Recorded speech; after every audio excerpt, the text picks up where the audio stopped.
महादेव मेरा कैसे होगा। इसके लिए 3 सूत्र अगर दिया गया है तो हमेशा अपने मन पर नमः शिवाय को भारी करेंगे। जब हम कोई काम करेंगे तो नमः शिवाय सांस के माध्यम से लेते रहेंगे, सब्जी काटते रहेंगे, आटा गूंथते रहेंगे, झाड़ू मारते रहेंगे और मन के अंदर नमः शिवाय चलता रहेगा। जब तक आपका मन नमः शिवाय करता रहेगा तब तक मन आपका लेकिन उस नमः शिवाय उस महादेव के चरणों तक पहुंचा रहेगा। जितना देर आप उस महादेव को याद कीजिएगा उतना नज़दीकियाँ आपका उस महादेव के साथ बढ़ता रहेगा। जिस तरह से आपके घर के बगल में कोई नया पड़ोसी आता है तो उस नया पड़ोसी से आपकी कोई बातचीत नहीं होती है, लेकिन सबसे पहले जब आपको उसको देखते हैं तो सबसे पहले पूछते हैं कि दीदी आप कैसे हैं, घर का काम हो गया क्या। इस तरह से बातों का सिलसिला शुरू होता है। पहले 1 मिनट करते हैं, फिर 5 मिनट करते हैं, फिर आधा घंटा करते हैं और धीरे धीरे ये समय बढ़ता गया और वो 5 घंटा 6 घंटा तक बढ़ जाता है। आप अपने पड़ोसियों के संपर्क बढ़ाने के लिए गप्पे करते रहते हैं। जैसे जैसे उसके साथ आपका प्यार बढ़ता है वैसे वैसे आप उसके नज़दीक जाने लगते हैं और वो आपके नज़दीक आने लगता है। आपके घर में किसी तरह का कोई पकवान बनता है आप उसको देते हैं, क्यों? क्योंकि उसके साथ मेरा प्यार संबंध मेरा मधुर हो। वो भी कुछ बनाती है तो आपको दे करके जाती है। आपके दुख में वो काम देता है, उसके दुख में आप काम देते हैं। इस तरह से अपनापन बढ़ता है और प्रेम बढ़ता है। दीदी ना आज हम ड्यूटी गए ही नहीं। प्रकार अगर अपने महादेव का हमको काम मिला है 3 सूत्र करने के लिए तो ये 3 सूत्र कर करके हम उस महादेव के नजदीक पहुंच सकते हैं। और जैसे जैसे हम उस महादेव के नजदीक पहुंचेंगे दीदी वैसे वैसे महादेव की दया हम पर उतरेगी। दीदी ना हमको बोला था हम बोले कि भैया खाली वाली कोई नहीं। जानते हैं कि जो कचरा वाला काम करता है, जो पैखाना का काम करता है, जो गोबर उठाने का काम करता है, जो 5-5 बजे चाचा विराम होगा, उसके बाद में 2 घंटा उसी तरह का डांस करेंगे, फिर 2-2.5 घंटा उसके बाद में प्रोग्राम होगा। गुलाबरी विश्वजीत है सब बाबू। अगर मेरा संपर्क उस महादेव के साथ होगा तो वो महादेव का असर मेरे शरीर पर नहीं होगा। हम इसलिए बोले कि ना अभी हम जरूर होगा। वो शक्तिशाली जिसने इस ब्रह्मांड की रचना की, तो हम ही को बोला जिसने आपको इस धरती पर भेजा, जिसने आपको इस धरती से उठा करके ले जाने का दायित्व रखा है, आपको हंसाना, खिलाना, आपको पैदा करना, आपके अंदर भाव प्रकट करना, सारा कुछ करने वाला वो महादेव है। उसके बिना तो कुछ भी नहीं है। साहब ने कहा कि आप उसी को गुरु बना लीजिए। मनुष्य के जीवन में तो गुरु की आवश्यकता है। ज्ञान की पूजा हर जगह होती है, कहाँ ज्ञान की पूजा नहीं होती है। एक पढ़ा लिखा विद्वान व्यक्ति अगर आपके मोहल्ले में आ जाएगा, अगर आपको पता चलेगा कि नया में है, उधर में आप श्रद्धा के साथ उसको टेबल कुर्सी बैठाइएगा और उसको चाय पानी करवाइएगा। ज्ञान की पूजा हर जगह होती है और ज्ञान का भंडार सबसे गाने से क्या हम लोग को असली जो है स्केल किसी के पास नहीं है। सबसे बड़ी बात जानकारी होना चाहिए। गाने का तो कोई भी गा सकता है, जीवन में जो वैसा थोड़ी होता है। आपको हर चीज़ माने कौन स्केल है कौन क्या है वो होना चाहिए। और उसी ज्ञान के सहारे आप अपने घर में अपने परिवार में हम लोग थोड़े भले गा लेते हैं। हर घर में एक रावण पैदा ले लिया है, हर घर में कष्ट है, हर घर में दुख है, हर घर में बीमारियां फैली हुई है। कोई किसी से परेशान है, कोई बच्चों से परेशान है, कोई बेटी से परेशान है, कोई पिताओं से परेशान है, कोई दामाद से परेशान है, लेकिन परेशान हर कोई है। ऐसे समय में हमको आदेश मिला है कि आप गुरु को बना करके अपने जीवन को अच्छा कर सकते हैं। हम लोग गुरु बना लेते हैं, शिव चर्चाओं में जाते हैं, गप सप कर करके घर चले जाते हैं। मामूली चीज नहीं है दीदी। आप जितना देर यहाँ बैठते हैं ना, अगर आप गप करते हैं तो सोच लीजिए आपका कर्म फल बढ़ रहा है, आपके जीवन में जो कष्ट है वो बढ़ रहा है। हमको इससे बचना चाहिए। आप यहाँ चर्चा में आए हैं, बस महादेव को याद कीजिए, उस महादेव को याद करिए और सांस के माध्यम से नमः शिवाय नमः शिवाय जब तक चर्चा होता रहता है तब तक नमः शिवाय का जाप आप करते रहिए।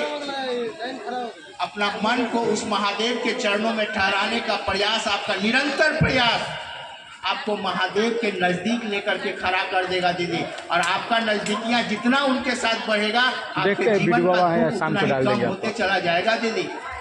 वीडियो है बाबू हमारा घर चल गया, हम लोग लैपटॉप में रख दिया। बहुत जगह चर्चाओं में जाते हैं, गुरु भाई गुरु बहन को देखते हैं और 1-2 गुरु बहना है, 1-2 गुरु बहना है जो डिस्टर्ब करती है। 1-2 गुरु बहना ही है जो अपने तो डिस्टर्ब होती है, साथ साथ अपने साथ जो उनके साथ में जो गुरु बहना गुरु भाई बैठे रहते हैं उसको भी डिस्टर्ब करती है।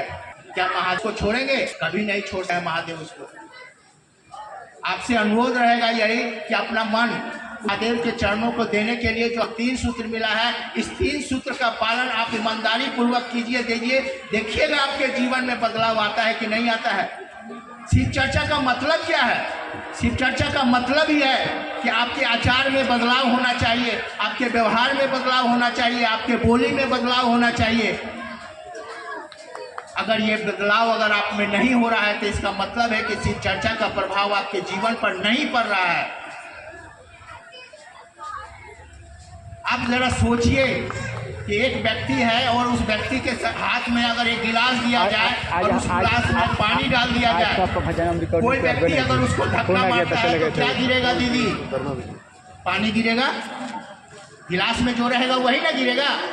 अगर उस गिलास में अगर हम दूध डाल देते हैं, कोई व्यक्ति आकर के उसको धक्का देगा तो क्या गिरेगा?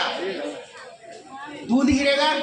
अगर उसके अंदर कुछ भी नहीं है, गिलास है खाली, और कोई लड़का आकर के उसको साइकिल से धक्का मार दिया, वो स्त्री चाहे पुरुष नीचे गिर गया, क्या गिरेगा दीदी? उसके मुंह से एक ही शब्द निकलेगा, अनरा सूझता नहीं है रे, आज दिखता नहीं है, आज धक्का मार दिया। 2-4 ठो गाली भी दे देगी और जरूरत पड़ेगा तो 2 थप्पड़ मार भी देगी। इसका मतलब क्या है कि उसके अंदर जो था, उसके पास जो था वही उसके अंदर से निकला। अगर उसके अंदर प्रेम की भावना रहती, अगर वो शिव शिष्य रहता तो उसके अंदर से ये निकलता कि बाबू रे ठीक से गाड़ी चला, ठीक से साइकिल चला, तेरा भी हाथ पैर टूटेगा, मेरा भी हाथ पैर टूटेगा, अच्छा से चला बाबू। अंतर तो है, आपके अंदर जो भी है वही आपके अंदर से बाहर निकलेगा। कोई अगर 2 बात कहता है, आपके अंदर जो रहेगा वही उसको मिलेगा। आपके अंदर प्रेम है तो वो प्रेम निकलेगा, आपके अंदर ईर्ष्या है तो ईर्ष्या निकलेगा दीदी।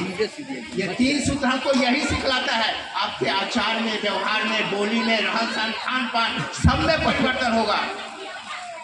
यही शिव चर्चा है दीदी। इसको करने का प्रयास कीजिए दीदी। समय तो बहुत हो गया है।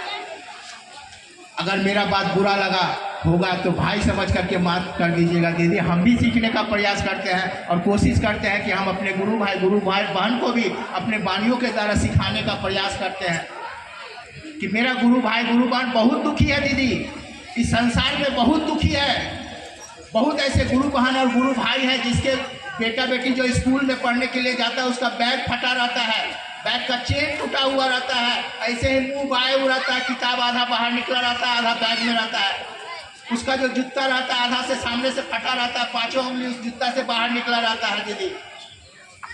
कोई उसको देखता है कि मेरे गुरु बहन को 500 रुपया, 600 रुपया, 200 रुपया का जरूरत है, हम उसको हेल्प कर देते हैं, एक तो बैग खरीद कर दे देते हैं, जूता खरीद करके देते हैं। किसी में नहीं होता है दीदी।